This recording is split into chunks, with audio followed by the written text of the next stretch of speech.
Il y a cette idée qu'on doit aux stoïciens qui dit que ce ne sont pas les événements qui nous troublent, mais le jugement qu'on porte dessus. C'est une pensée qui a plus de 2000 ans, hein, et pourtant... Elle est au cœur battant d'une approche thérapeutique qui est, elle, ultra-moderne. Et c'est précisément ce qui nous amène à notre sujet d'aujourd'hui, les thérapies cognitivo-comportementales, les fameuses TCC. Voilà.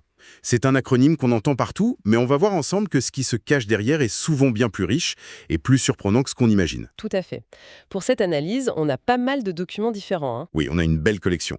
On a un chapitre de livre sur l'histoire, qui est fascinante, un guide clinique très concret sur la dépression, Une revue scientifique de la Fondation Cochrane, qui est toujours très rigoureuse, et puis quelques notes d'information générales pour compléter. L'objectif, c'est vraiment de brosser un portrait complet, comprendre la logique de base des TCC, remonter à leurs origines, qui sont parfois inattendues, on le verra.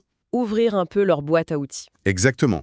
Et voir où elles en sont aujourd'hui. Bon, alors si on commence par le principe fondamental, le modèle des TCC est très pragmatique. Il se focalise sur l'ici et le maintenant. Mhm. Et surtout sur la manière dont 4 éléments s'influencent en permanence.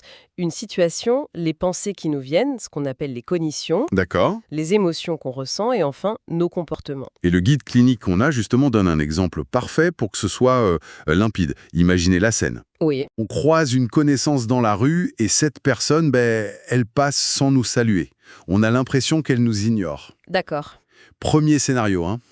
Notre pensée automatique est négative. On se dit, D'accord. il m'ignore. Je l'ai sûrement ennuyé la dernière fois. Et là, c'est la cascade. Directement, la pensée déclenche l'émotion, tristesse, un sentiment de rejet. On peut même le sentir physiquement. Ah oui, la boule au ventre, typiquement. Et le comportement qui suit, on rentre chez soi, on rumine, et la prochaine fois, on va peut-être éviter cette personne pour ne pas revivre ça. C'est le début du cercle vicieux. C'est ça. Mais, et c'est là que c'est intéressant, face à la même situation, un autre scénario est possible. Mhm. La pensée alternative, ça pourrait être « Tiens, il ne m'a pas vu, il avait l'air complètement ailleurs, préoccupé. Et à partir de là, tout change. » Tout. L'émotion devient neutre et le comportement aussi. On passe à autre chose, on continue sa journée.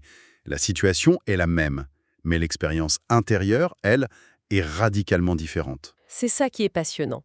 Et la TCC s'intéresse vraiment à tout ce qui se passe sous le capot. Le stimulus, c'est la personne qui passe. Mais les réponses, elles sont multiples. Oui, Il y a les réponses qu'on voit, les réponses ouvertes, on continue son chemin ou au contraire on fait demi-tour. ça, c'est la partie émergée de l'iceberg. Exactement. Mais il y a surtout les réponses internes, couvertes, celles qu'on ne voit pas, le cœur qui s'emballe, la boule au ventre, Et la petite voix dans la tête? et bien sûr cette fameuse petite voix, la pensée elle-même. La TCC, c'est une approche qui cherche à agir sur toute cette chaîne. Et un point qui me frappe, c'est que la relation avec le thérapeute est décrite comme une alliance, une vraie collaboration. Ah oui, on est loin de l'image du thérapeute silencieux qui détient la vérité. Carrément. Le patient est vu comme l'expert de son propre problème. C'est lui qui définit ses objectifs. C'est un point absolument clé. Le patient est actif. Il a des exercices à faire entre les séances, des mises en situation. Le thérapeute, lui, il est l'expert des outils. D'accord. Son rôle, c'est d'informer, de guider par des questions, ce fameux dialogue socratique, pour aider le patient à trouver ses propres réponses. Ce n'est pas du tout une thérapie où l'on est passif. Alors justement, en parlant d'idées reçues, l'histoire des TCC est un excellent antidote. On a cette image de thérapie née au XXe siècle. Dans les labos américains, oui. C'est ça. Mais quand on creuse un peu, on voit que les racines sont beaucoup plus anciennes. C'est une histoire passionnante. Dans l'Antiquité, Hippocrate, le père de la médecine quand même. Oui. Oui, il décrivait déjà des méthodes qui ressemblent énormément à de l'exposition pour traiter les phobies. Ah, quand même. Et plus près de nous, au XVIIIe siècle, le philosophe John Locke imaginait comment guérir un enfant qui avait une phobie des grenouilles, en l'exposant progressivement à elle. Et ce n'est pas tout. Les sources mentionnent des traditions encore plus lointaines. Les yogis qui pratiquaient le contrôle de leurs fonctions physiologiques. Ce qui est un lointain ancêtre du biofeedback. Oui, ou la thérapie Morita au Japon, qui utilisait l'isolement puis une réadaptation graduelle à la vie sociale. Mais le plus surprenant, c'est peut-être le rôle de la France au XIXe siècle. Ça a été un véritable laboratoire et c'est un rôle qu'on a souvent oublié. Ah oui, Le personnage central, c'est Pierre Janet, un précurseur immense qui a inspiré autant la psychanalyse que les TCC. D'ailleurs, Isaac Marx, un des grands pionniers britanniques des TCC, a reconnu noir sur blanc avoir puisé ses idées sur l'exposition dans l'œuvre de Janet. C'est fou que son nom ne soit pas plus connu du grand public. Et il n'était pas seul. Dès 1873, à Lyon, un médecin nommé Péroux publie les tout premiers cas de traitement de l'agoraphobie par exposition progressive dans la rue. Déjà à l'époque, hein. Oui, à la même période, on a François Leray qui essayait de modifier les croyances délirantes des patients, et bien sûr Jean-Martin Ettard avec Victor, l'enfant sauvage de l'Aveyron. Il y avait une véritable école française, en fait. Complètement. Avant l'heure. Puis le XXe siècle arrive et tout change avec la révolution du behaviorisme. On pense à Pavlov, évidemment, Bien sûr. mais c'est surtout John B. Watson qui met le feu aux poudres. Il crée le terme behaviorisme et il attaque frontalement la psychologie de l'époque, qu'il juge trop mentaliste. Trop basé sur l'introspection, oui. Watson, c'est l'homme de la fameuse et très controversée expérience du petit Albert. Ah oui, le bébé conditionné pour avoir peur d'un rat blanc. C'est ça. Mais la suite de son histoire, que les sources révèlent, est encore plus folle. Après avoir été chassé de l'université, il se reconvertit. Ah bon? Dans quoi? Dans la publicité. Attendez. Sérieusement? Le même type qui a traumatisé un bébé est ensuite allé vendre du dentifrice sur Madison Avenue. C'est une reconversion assez spectaculaire, hein. Il est devenu un ponte du marketing, un wizard of Madison Avenue. C'est dingue. Ça en dit long sur l'application de ces théories. Un peu plus tard, B.F. Skinner va encore plus loin. Pour lui, la pensée, les émotions, tout ça, c'est une boîte noire. On ne peut pas l'étudier scientifiquement. Impossible. Seuls comptent les comportements observables. C'est une vision très radicale. Et paradoxalement, c'est peut-être ça qui a ouvert la voie à la révolution cognitive.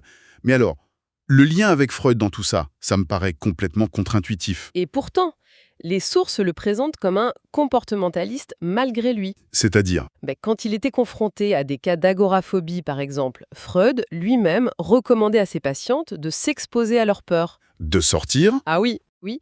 Et ces traitements de musiciens célèbres, comme le chef d'orchestre Bruno Walter ou le compositeur Gustave Mahler, en fait, il leur donnait des conseils très pratiques, des prescriptions comportementales, beaucoup plus que de l'analyse pure. bien plus. On voit donc le balancier revenir doucement vers l'étude de la pensée. Et là, deux noms sont incontournables, Albert Ellis et Aaron Beck. Oui, Ellis, c'est celui qui s'inspire des stoïciens pour créer la thérapie rationnelle émotive. Pour lui, nos problèmes viennent de nos croyances irrationnelles, de cette tyrannie des « il faut que » et « je dois absolument Il avait des formules assez fleuries pour ça, comme le choudisme. ». Ou la musturbation. Je dois dire que musturbation est un terme qu'on n'oublie pas facilement. Mais l'idée derrière est très forte. Et juste après lui vient Aaron T. Beck, souvent vu comme le véritable père de la thérapie cognitive. C'est un ancien psychanalyste. D'accord. Au début, il fait une étude sur les rêves des patients dépressifs. L'hypothèse de l'époque, c'était que leurs rêves devaient masquer une immense colère. Mais ses recherches montrent l'exact opposé. Ah, c'est... Les thèmes des rêves étaient le même que leurs pensées à l'état d'éveil. Des thèmes de perte, d'échec, de tristesse. Il n'y avait pas de mécanisme caché, c'était juste le reflet de leur état. Exactement. Et cette découverte le met sur la voie de sa théorie la plus célèbre, Mhm. la triade cognitive de la dépression. C'est-à-dire? Une vision systématiquement négative de soi-même, je suis nul, du monde, personne ne m'aime, et de l'avenir, ça n'ira jamais mieux. C'est le socle des TCC modernes. D'accord, donc on a cette théorie, nos pensées pilotent nos émotions, mais concrètement, comment on fait pour reprendre le volant? C'est là qu'on ouvre la fameuse boîte à outils. Voilà. Il y en a plusieurs, mais on peut se concentrer sur les plus emblématiques. Le premier, c'est l'exposition, dont on a déjà un peu parlé. C'est la technique reine pour les troubles anxieux. Mhm. Le principe, se confronter volontairement, de manière contrôlée, à ce qui nous fait peur, jusqu'à ce que l'anxiété diminue. Mais attention, ça se fait selon des règles précises. Ça doit être progressif, prolongé, répété. C'est ça. Le graphique dans les sources est très parlant d'ailleurs. Il montre la courbe de l'anxiété. Quand on se confronte à la peur, l'anxiété grimpe en flèche, elle atteint un pic. Et si on ne fuit pas, c'est la clé, elle finit par redescendre toute seule. C'est le mécanisme d'habituation. C'est exactement ça. Imaginez que vous sautez dans une piscine d'eau très froide. La première seconde, c'est un choc, vous voulez sortir. C'est le pic d'anxiété. Oui, Mais si vous vous forcez à rester dedans, au bout d'une minute, le corps s'habitue. L'exposition, c'est pareil. À force de répéter, non seulement le pic d'anxiété est moins haut, mais il redescend de plus en plus vite. Le cerveau apprend que la situation n'est pas dangereuse. et pour les pensées, comment ça marche? On ne peut pas s'exposer à une pensée. Non, pour les pensées, l'outil principal, c'est la restructuration cognitive. On utilise souvent un tableau d'enregistrement. D'accord. Le patient y note la situation, l'émotion et la pensée automatique qui lui a traversé l'esprit. Déjà, rien que le fait de noter, ça permet de prendre de la distance. Et ensuite? Ensuite, on examine cette pensée comme un détective, avec le questionnement socratique. Et le guide donne les 3 questions clés de cet interrogatoire. 1. Quelles sont les preuves qui confirment à cette pensée et celles qui l'infirment? On cherche les faits. Oui, 2. Y a-t-il une autre façon de voir la situation? on cherche des alternatives. Et 3, que je trouve, franchement, c'est ma préférée. Et si le pire arrivait, quelles en seraient les conséquences réelles? La dédramatisation. C'est très efficace. Un autre outil très puissant, notamment pour la dépression, c'est l'activation comportementale. Hmm. La dépression nous enferme dans un cercle vicieux terrible. On se sent mal, donc on n'a plus goût à rien, on arrête de faire des activités. Du coup, on a encore moins de moments de plaisir ou de sentiments d'accomplissement. Exactement, ce qu'on appelle des renforcements positifs. Et ça aggrave encore la dépression. Et c'est une spirale qui s'accélère. Voilà.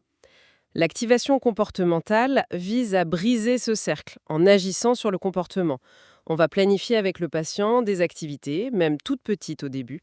L'idée, c'est que l'action précède la motivation et pas l'inverse. C'est tout à fait ça. On n'attend pas d'avoir envie de sortir pour sortir. On sort, et c'est le fait de sortir qui va petit à petit ramener l'envie. Alors, toutes ces techniques, l'exposition, la restructuration, c'est ce qu'on appelle la deuxième vague des TCC. Mais aujourd'hui, on entend beaucoup parler de la troisième vague. Qu'est-ce que ça change? C'est un changement de philosophie assez radical, en fait. Avec les outils de la deuxième vague, l'objectif est d'identifier une pensée irrationnelle et de la modifier. De la remplacer. Voilà. La troisième vague propose autre chose. Au lieu de chercher à changer le contenu de nos pensées, on va chercher à changer notre relation avec elles. C'est-à-dire? C'est-à-dire apprendre à les laisser exister sans se battre contre et sans les laisser dicter nos actions. Les deux approches les plus connues sont la thérapie d'acceptation et d'engagement, ACT. Et la pleine conscience, la mindfulness? Oui, la thérapie cognitive basée sur la pleine conscience. L'idée est d'apprendre à observer ses pensées comme de simples événements mentaux. Un peu comme on regarderait des nuages passer dans le ciel, sans s'y accrocher. C'est une approche qui semble de plus en plus populaire. Mais la science, qu'est-ce qu'elle en dit? Est-ce que c'est aussi efficace? C'est la question cruciale. Et c'est là que la revue de la Fondation Cochrane est très éclairante. Ils ont analysé toutes les études comparant les TCC classiques et celles de la troisième vague pour la dépression. Et alors? Le premier constat, c'est que ces nouvelles approches semblent à peu près aussi efficaces que les anciennes. Donc ça marche. Oui, mais... Et c'est une nuance fondamentale. Les auteurs de la revue jugent la qualité globale des preuves comme très faible. Ah, En gros, ça veut dire que les études existantes sont souvent de petite taille ou qu'elles ont des défauts méthodologiques. des biais. D'accord. Il est donc impossible d'affirmer quoi que ce soit avec certitude pour l'instant. On manque de recul et d'études vraiment solides. Il faut rester prudent. C'est un rappel important à l'humilité scientifique. En attendant, on voit que le champ d'application des TCC, lui, n'a cessé de s'étendre. Ah oui, bien au-delà de l'anxiété et de la dépression. On parle de leur usage pour les troubles de la personnalité, comme le trouble borderline, ou en médecine comportementale, Pour la douleur chronique, l'arrêt du tabac, et même dans un domaine plus inattendu, la psychologie positive. c'est-à-dire? Après avoir passé des décennies à développer des outils pour soigner ce qui ne va pas, on commence à utiliser des principes similaires pour cultiver ce qui va bien. Le bien-être, l'optimisme, le sens de la vie. Alors, si on devait résumer les grandes lignes de notre exploration, on a vu que les TCC sont une approche active, centrée sur le présent. Où patients et thérapeutes collaborent, une approche qui cherche à dénouer les cercles vicieux entre nos pensées, nos émotions et nos comportements. On a découvert que leurs racines sont incroyablement anciennes, avec un rôle pionnier de la France qui a été un peu oublié. Et qu'elles offrent une boîte à outils très concrète avec des techniques comme l'exposition ou la restructuration des pensées. Pour nous rendre plus acteurs de notre santé mentale. Et enfin, c'est un champ qui continue d'évoluer, avec des approches comme la pleine conscience, tout en essayant de garder un ancrage scientifique fort, même si la recherche doit encore progresser. Pour finir, cette analyse laisse une question en suspens. Une critique qui est souvent adressée à cette approche.